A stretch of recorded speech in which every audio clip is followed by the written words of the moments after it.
Kita menantikan dunia dalam berita.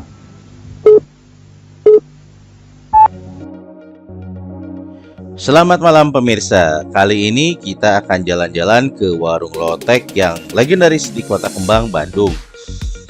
Seingat saya sih warung lotek ini sudah berdiri sejak lama ya, sebelum saya lahir juga sudah ada kayaknya.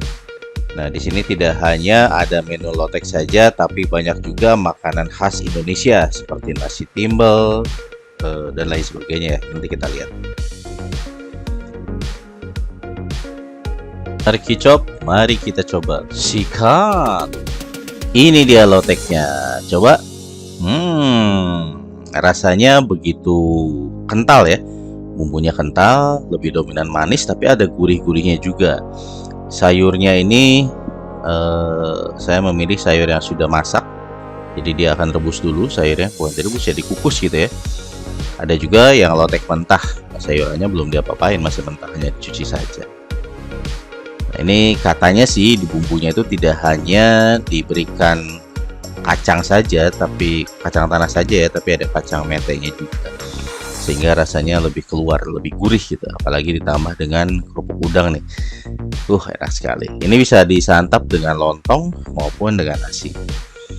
Ini loteknya recommended ya, begitu kuat rasanya, begitu kental gitu, enak-enak. Siapa sih yang nggak kenal lotek? Ya jawabannya pasti ada saja yang tidak mengenal makanan ini ya. Tapi kan kita lagi nggak bahas siapa yang kenal atau siapa yang tidak.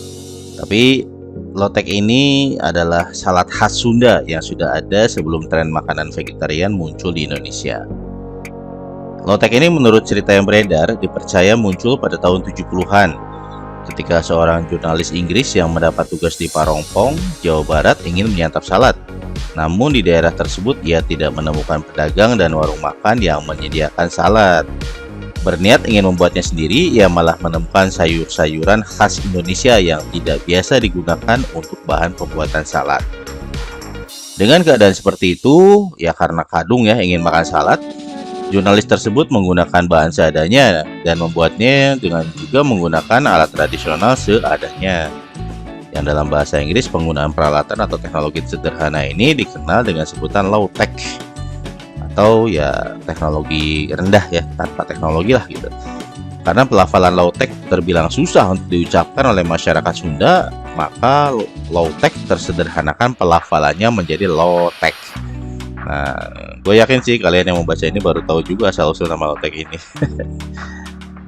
Tapi ada versi lain nih yang mengatakan bahwa lotek ini berasal dari kata latak yang berarti lumpur dalam bahasa Sunda kuno.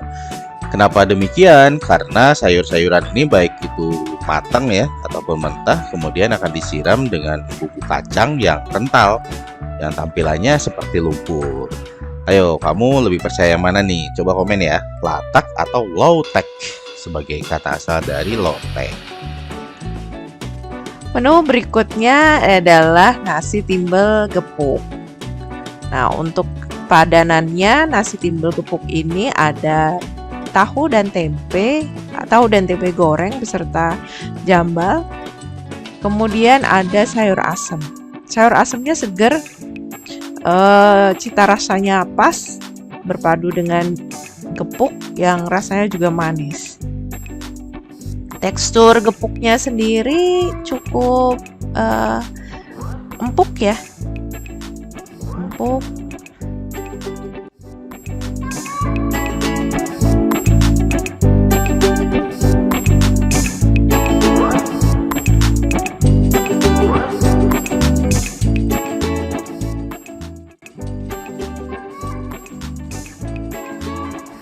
Untuk porsi nasinya sih cukup banyak. Untuk satu orang pas ya. Begitu juga gepuknya lumayan besar ukurannya, mungkin setelapak tangan anak-anak. Yang luar biasa memang ini ada kremesan di atasnya. Jadi begitu kita kunyah bersama dengan gepuknya ada sensasi crunchy. Sambalnya pun juga sambal terasi yang biasanya kalau sambal terasi itu kan dominan asin ya, ada asinnya gitu. Tapi ini rasanya lebih banyak rasa manisnya. Nah, kalau ini adalah nasi timbel ayam. Ya, kurang lebih sama lah dengan tadi ya, nasi timbel empal. Hanya bedanya dagingnya bukan daging empal, tapi daging ayam yang digoreng, kemudian di atasnya dikasih serundeng. Itu dari parutan kelapa yang diberikan bumbu, kemudian digoreng ya. Bukan digoreng, disangrai ya, disangrai sehingga menjadi kering. Nasinya enak ya, karena dibungkus oleh daun pisang. Meskipun belum terlalu lama kelihatannya, tapi sudah berasa daun pisang di nasinya, jadi tidak terlalu plain nasi putihnya ini. Kemudian ayamnya juga empuk, begitu disobek itu gampang terpisah dengan teman-temannya yang lain. Apalagi dicampur dengan serundengnya, dicocolkan ke sambal. Sambalnya nggak terlalu pedes sih, sambal goreng dia. Mantap sekali. Di paduan rasa yang dari ayam, rasa yang gurih, kemudian dicampur dengan serundeng yang disangrai itu menambah rasa gurihnya. Ada pedas-pedasnya juga.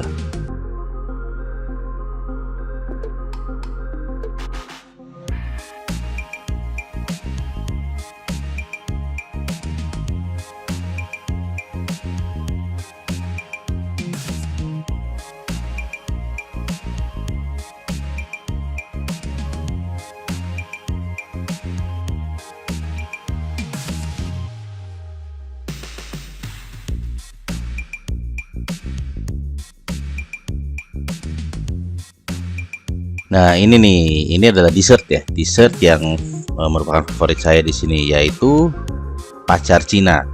Kolak pacar Cina, atau orang biasa bilang juga delima, karena warnanya merah seperti delima. Jadi delima yang terbuat dari tepung kanji.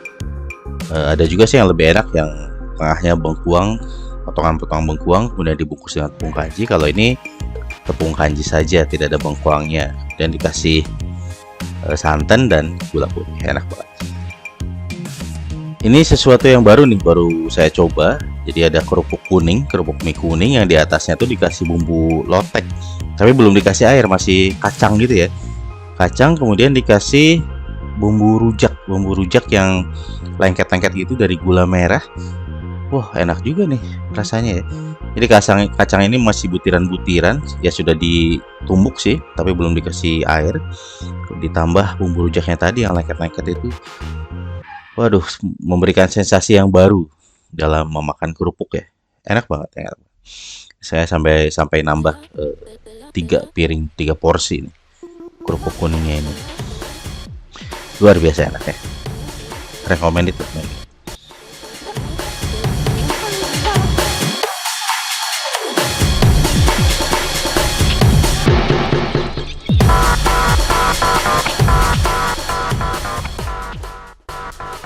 Nah, ini dia tempatnya ya, Lotek Khalifah Apo, Bandung, yang terletak di Jalan Khalifah Apo, dekat alun-alun Kota Bandung. Di sini tidak hanya lotek saja yang disediakan, banyak banget makanannya, jenis makanannya. Nah, ini ada berbagai macam makanan yang ada di sini. Ada lontong kari, kemudian ada juga laksa ya, dia jual laksa juga. Ada rujak campur, kemudian ada asinannya, ada nasi timbel yang tadi kita coba, ayam empal, kemudian nasi begana juga, ayam kampung. Banyak sekali varian makanan di sini ya. Ada es cendol juga, kemudian ada berbagai macam kolak, yang tadi salah satunya kolak pacar Cina atau kolak delima, bisa juga kolak campur nih di sini. Ya, dicampur-campur berbagai macam jenis kolak, dicampurkan ke satu tempat ya, dengan satu harga gitu. Kalau kita mau nyicipin berbagai jenis kolak yang ada di sini, tapi maksimal 5 jenis kalau di sini untuk satu mangkoknya. Ada candil hitam, kemudian ada kolak pisang juga, ada sagu di sini, ada ketan hitam. Ya, cukup lengkap sih untuk kolaknya ya. Kemudian ada berbagai macam kerupuk juga, ada kerupuk udang, ada peyek, ada gendar bawang, ada kerupuk rantai, kerupuk mawar, emping, kerupuk jengkol, kerupuk ikan, kerupuk kampung, kerupuk kuning, kerupuk mie coklat. Banyak banget.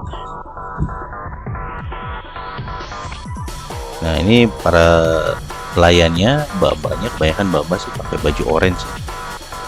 Sudah sejak dulu sih Ini khasnya warna orange. Kemudian kalau pelayan yang laki-laki ya warna orange juga sama. Sejak dulu pakai warna orange juga. Minumannya juga banyak banget variasinya ya. Ada air mineral, ada teh botol, berbagai macam jus, ada soda susu. Ini ada balita juga nih, tapi nggak dijual sih kalau balita. Nah, ini boothnya nasi rames, berbagai macam nasi rames dengan lauk-lauknya. Cuman sayang sekali waktu kami ke sana udah habis ya, karena udah agak siang sih. Lotek Kali Papua ini berdiri sejak 1953, kan udah lama banget ya, emang sebelum saya lahir. Nah, kemudian setelah kita pesan makanan tadi di depan, baru kita bayarnya di sini nih, kasirnya. Nah, lebih jauh, makanan khas Sunda ini boleh dikatakan juaranya lah kalau soal kandungan gizi. Bagaimana tidak, yang dalam sepiring lotek kita akan menemukan berbagai macam sayuran lengkap dengan bumbu kacang sebagai kunci kenikmatannya. Ini dia lagi dibikin loteknya, jadi nanti tumbukan kacang itu dimasukkan ke cobek besar ini, kemudian dikasih air sedikit, diulek-ulek lagi. Setelah jadi adonannya baru dicampurkan sayurannya ke situ. Secara sederhana atau secara garis besar, di tataran Sunda ini terdapat dua macam salad yang serupa namun tak sama, yakni lotek dan karedok. Lotek adalah makanan yang terdiri dari berbagai sayuran yang telah direbus terlebih dahulu. Sayuran yang terdapat dalam lotek ini antara lain ada kangkung, kacang panjang, koi, labu siam, selada, toge, dan lain-lain. Sedangkan karedok adalah makanan yang terdiri dari sayur-sayuran yang tidak direbus terlebih dahulu alias mentah. Sayuran yang terdapat dalam karedok antara lain ada timun, kol, toge, dan kacang panjang. Tapi dalam perbedaan itu ada satu hal mutlak yang menjadikan dua macam makanan tadi ya serupa namun tak sama, yaitu baik lotek maupun karedok menggunakan bumbu kacang sebagai pelengkap kenikmatannya. Lotek sebagai makanan sehat ini terhitung gampang kok dalam bahan baku serta cara penyajian dan pembuatannya. Karena itu tidak mengherankan makanan ini walau sudah ada sejak zaman dahulu, tak lekang oleh waktu. Pecintanya selalu ada dan bertambah. Sekalipun untuk membuat dan menyajikannya terhitung gampang, pasti ada saja di antara kita yang malas untuk melakukannya. Nah, nggak perlu ambil pusing, karena di sudut-sudut jalan, tidak saja di tanah Sunda, senantiasa banyak sih pedagang yang menawarkan kenikmatan lotek lengkap dengan harga murahnya.